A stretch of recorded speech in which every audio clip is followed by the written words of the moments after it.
Malega Tissa Leva Dido Borinya yet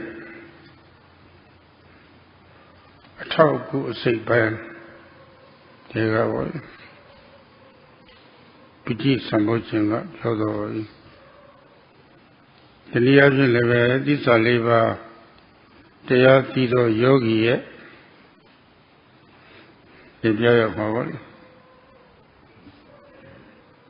Yesterday, Sayadaw spoke about the supporting cause of Bodhi Jnana, the knowledge which knows the Four Noble Truths, the supporting cause of Passaddhi Sambojjhanga, or it is the supporting cause of a yogi who knows the Four Noble Truths.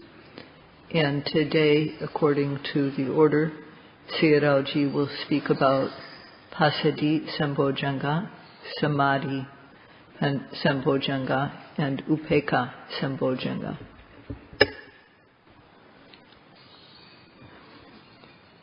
In the word Passaddhi Sambojjhanga, there are three words.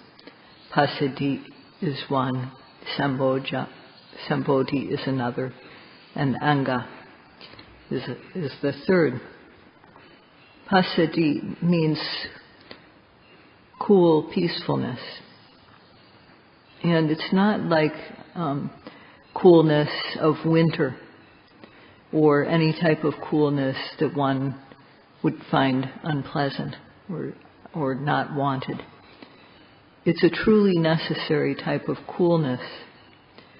When one is free of heat, then coolness arises, it appears. There are many things which cause heat in our body. First of all, raga. So there's attachment to various objects, various lives. This grows gradually and it reaches the point of becoming demanding. It's only satisfied if it gets what it wants. This is the fire of raga, the fire of lust. When one meets up with something that is not to one's liking, there's anger, depression, resentment, bearing grudges, and this is the fire of anger, dosagi. If these happen, one burns. And then there's the fire of not knowing. One doesn't know that these things are suffering. One doesn't know the things which are really there. One doesn't know about that which is to be known, that which is to be dispelled, that which is to be realized, and that which is to be developed, because one hasn't studied.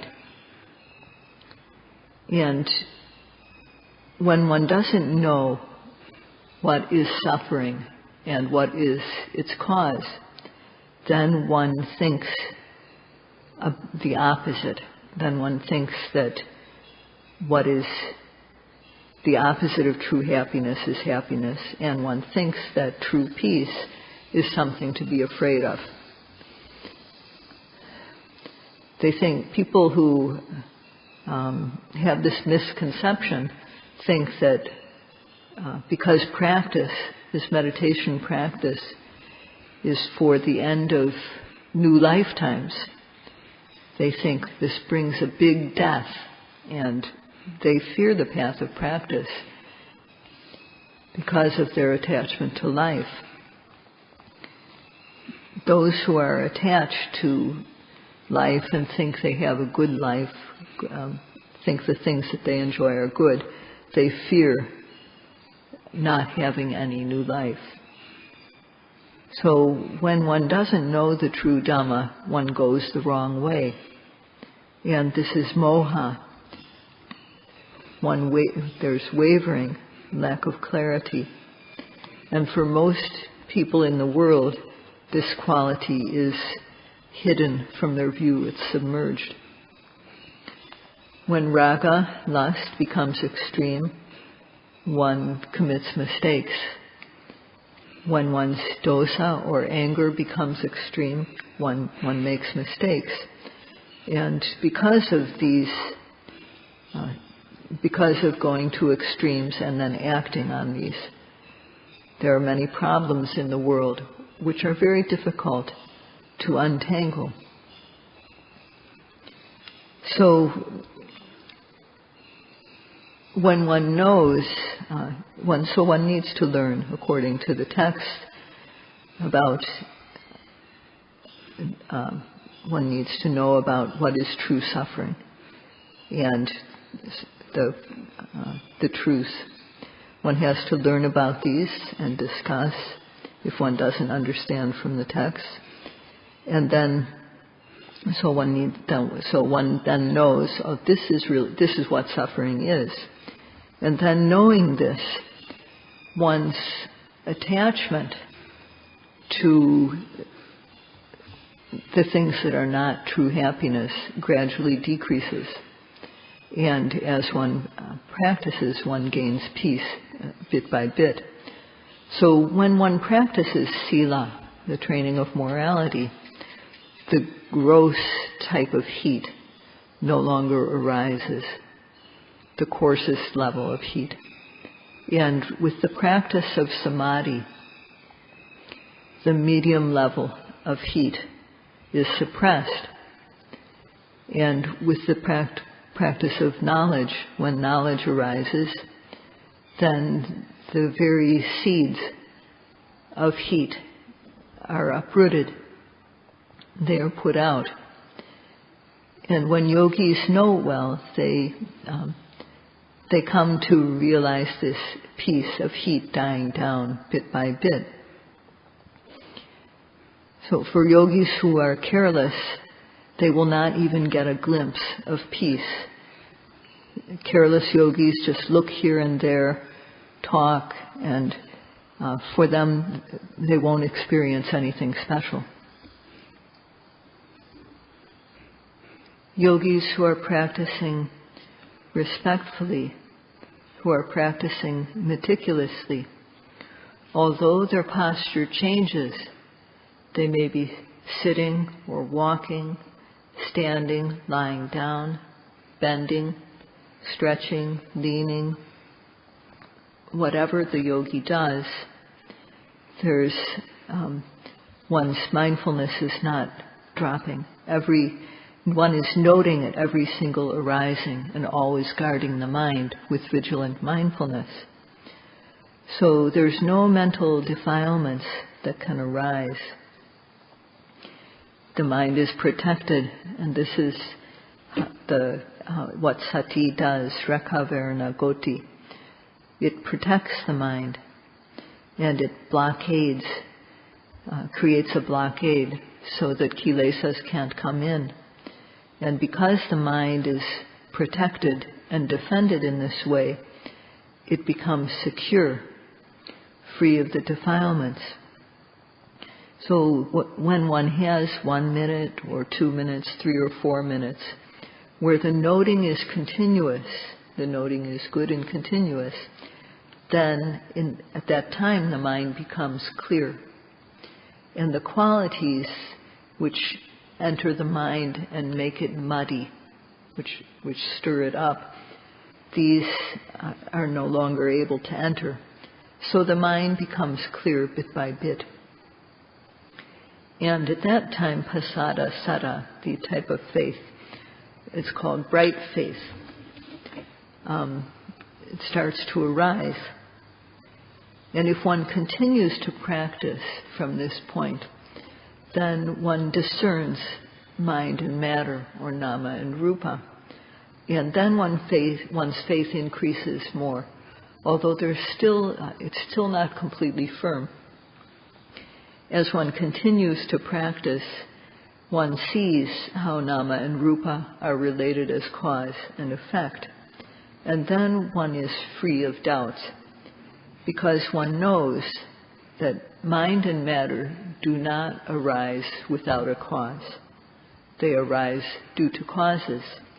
And thus one eliminates the view of causelessness, ahetuka deti, the wrong view that things just happen without a cause. And one also sees how things each have their own cause. A relevant cause brings a relevant effect. So this eliminates the view of fictitious cause, that things arise due to causes that have no relationship to the thing that is the result. For example, one in the moment of seeing, one understands that seeing happens because one observes seeing at the time it happens. One understands that because of the eye and the visual object that strikes the eye, these two are causes for seeing to occur. And when the visual object strikes the eye, then there's knowing that arises, there's seeing. So there's the cause is the eye, the physical eye, and the sight, which is seen, and the result is seeing. And with the ear too, there's an ear, and the sound strikes the ear. And when one observes that, one knows, oh, the hearing is happening at the ear. The hearing is happening because of the sound striking the ear. So the ear and the sound are causes, and the hearing that occurs when the sound strikes the ear is the result. So in this way, one sees through experiencing the senses that there's no creator making these things happening. When we don't know what the true cause is, sometimes we insert a fictitious cause. And so not knowing how hearing happens, seeing happens, and so on, one thinks that a creator causes it. But with practice, one sees how each thing has its own cause. So one understands, first of all, that these seeing, hearing, and so on, what we experience does not happen without a cause. They have a cause. So this eliminates ahetuka deti. And then one understands too that it's not made by a creator. So when one understands like this, one's faith becomes, one trusts, one's trust builds. So this could be called trusting faith. So when knowledge arises, then one's trusting faith increases more. And when one continues to practice, becoming free of uncomfortable feelings, then even more so one feels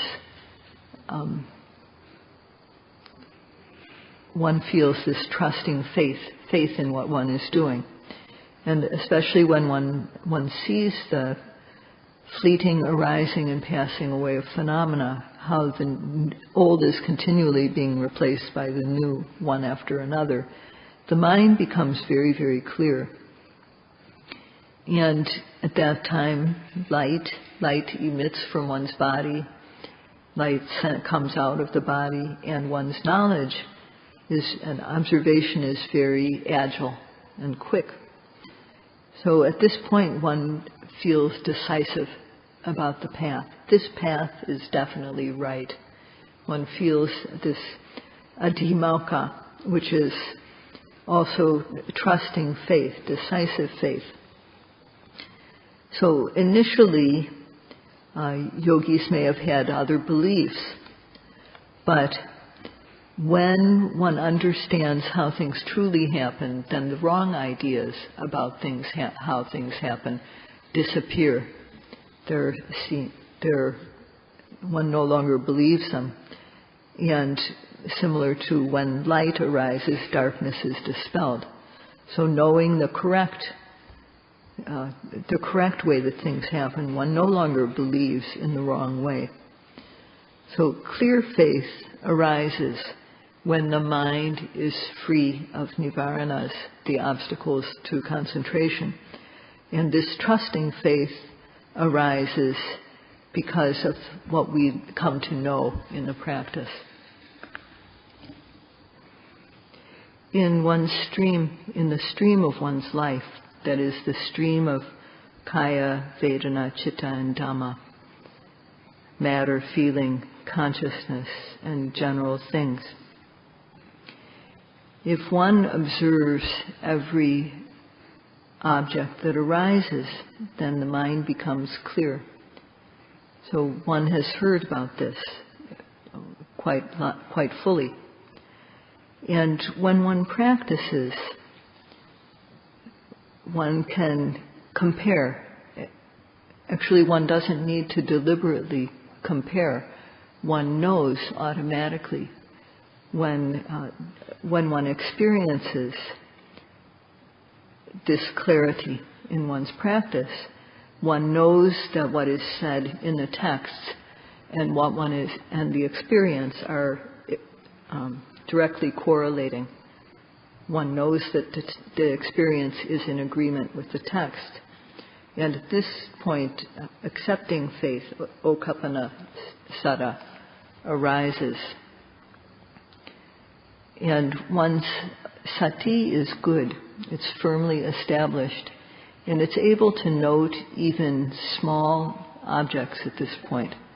At first, in the practice, one is only able to observe things that are obvious. But at this stage in the practice, one is able to see all kinds, whether they're obvious or subtle. One can see all these grades of objects. One's sati has momentum, like when driving a car and one can just take one's foot off the gas pedal and coast. So this sati becomes exceptional. And one comes to, because of the exceptional clarity that develops, one comes to cherish every single noting. So at this time, one's physical and verbal behavior are clean and pure. And one's mind also, one's mentality is clear, clean and pure. And with knowledge arising, then even the subtle level of kilesas are eliminated. They have no chance to arise. In terms of the trainings, all three trainings, the trainings of sila, samadhi, and panya, are all present. Morality, concentration, and wisdom. And in terms of the path, all the factors of the forerunner path are being developed. So then one cherishes each moment of observation. One cherishes the mindfulness that has been developed. And at this point, one is both disgusted and fears kilesas arising. One doesn't want to miss a single thing because one doesn't want kilesas to come in and disturb the purity. So one's moral shame and moral dread, hiri and ottappa, become exceptional at this point. And at this time, there's not even any subtle type of greed. It doesn't arise. There's not medium, there's not moderate greed, and there's not greed occurring on a gross level. There's no dosa occurring. And one is able to note whatever arises in a balanced way. So at this time, there is kaya passaddhi and citta passaddhi. The mind and the concomitant mind states, they've become completely free of heat and they've become cool. this coolness of Passaddhi, tranquility, is not something that is deliberately developed, but at the stage of Uddiyabhya Jnana, it arises naturally.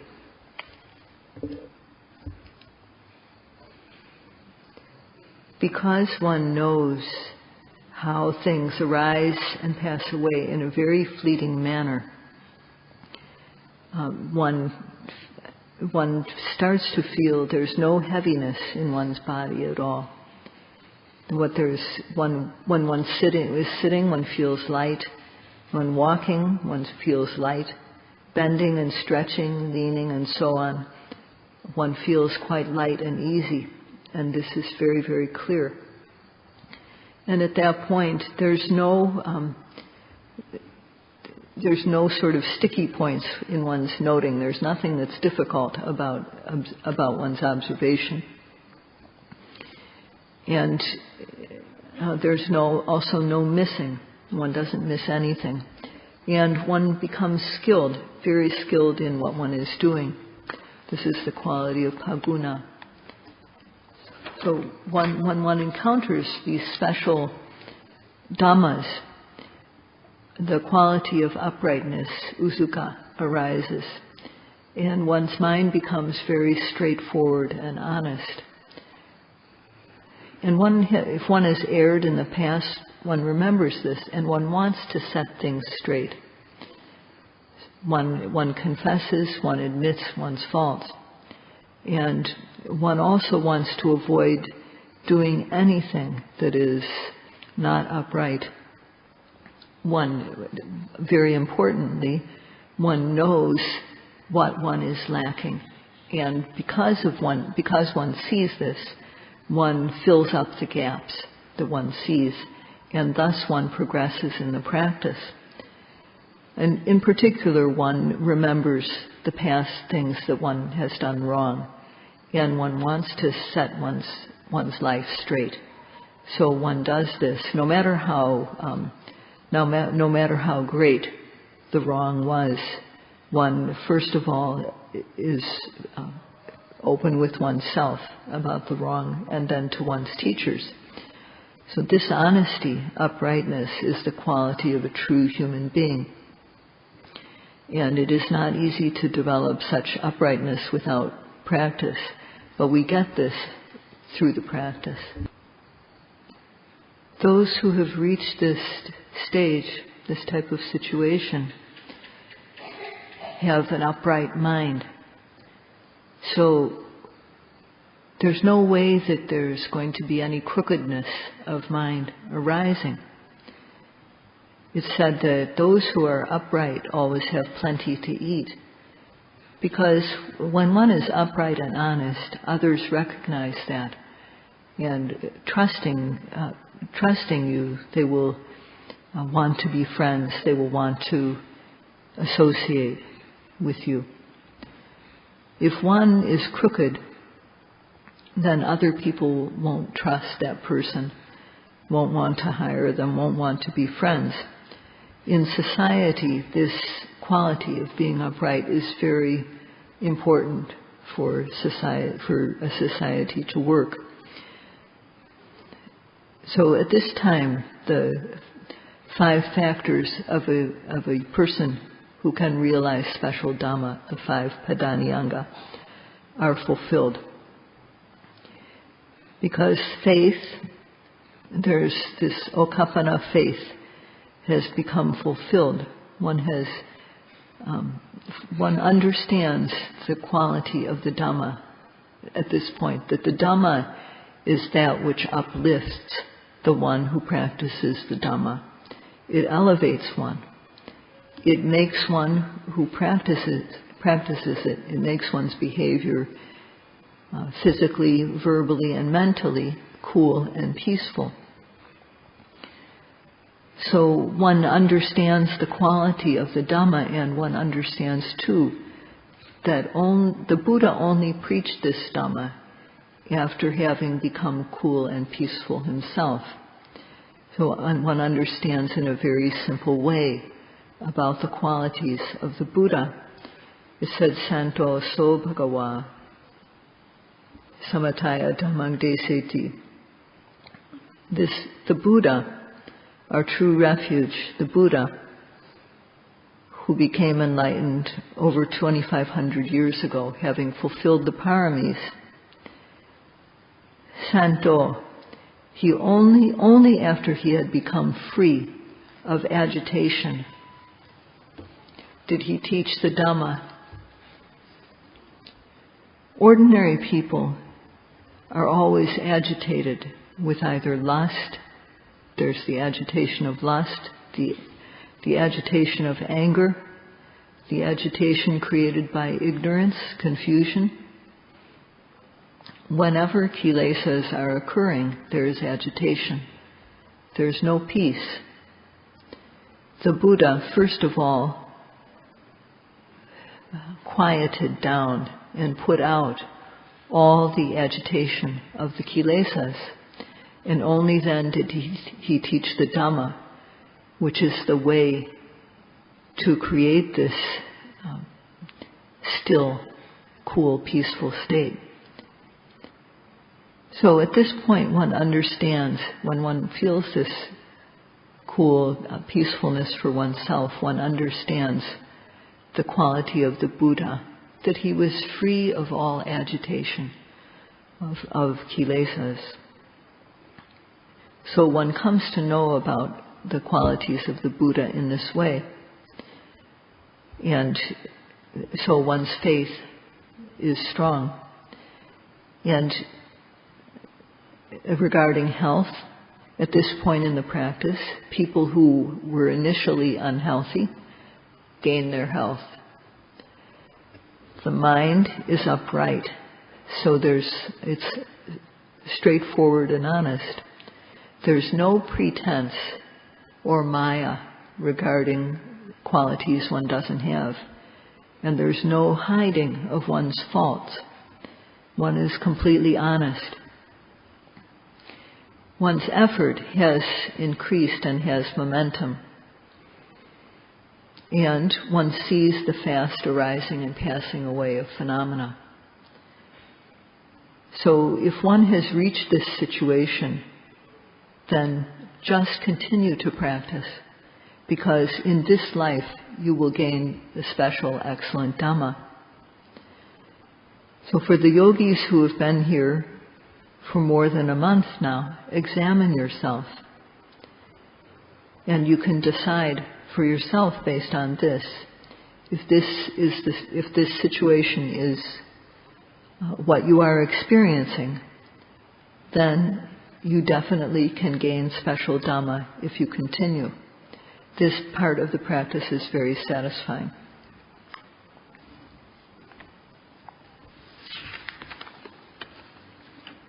If one reaches a situation like this, then one is satisfied with what one is doing. One knows the benefits which have arisen, and knowing this, one feels joyous and happy and peaceful. It said, Passaddhi Sambojjhanga Samadhi, that one experiences happiness, sukha, when the person whose body and mind have become peaceful, cool, and tranquil. This passaddhi feels cool and peaceful, and sukha is when one feels good. So where this comes from is from Piti Sambojjhanga, the joyous interest. And whatever one is doing, one feels, whether one is sitting, walking, standing, lying down, one feels good doing it, and one feels happy in the Dhamma. So before this stage, one sometimes felt, because there were ups and downs, one didn't experience this type of happiness. But at this stage, one feels happy with whatever one is doing. One feels happy in the Dhamma. And so at this stage it feels very good. ဒီခါမှာ Sukhino Chitta Samadhi Iti. At this time, it is said, Sukhino Chittang Samadhiyati. The one who is happy, one who is experiencing sukha, for that person the mind becomes collected. So at this point, the mind is collected. There's no scattering, no wandering. The mind falls collectedly on the object. Whatever object one observes, there is steadfast observation, and therefore the mind falls collectedly on that. So this not dispersing is the natural characteristic of samadhi. And samadhi functions to collect the mind on a single object. This is called sampendana rasa. When the mind is collected on that object where we put it, there is no agitation. So the manifestation of samadhi is calmness. Yogis experience this. And when they experience this, Samadhi Sambojjhanga is occurring. This quality of Samadhi Sambojjhanga, also like the previous Piti Passaddhi, it occurs if the previous ones have occurred. So it comes about naturally. So tomorrow Sayadaw will explain about the remaining factors of the remaining Sambojjhangas from a point of theory and practice. That's all for today.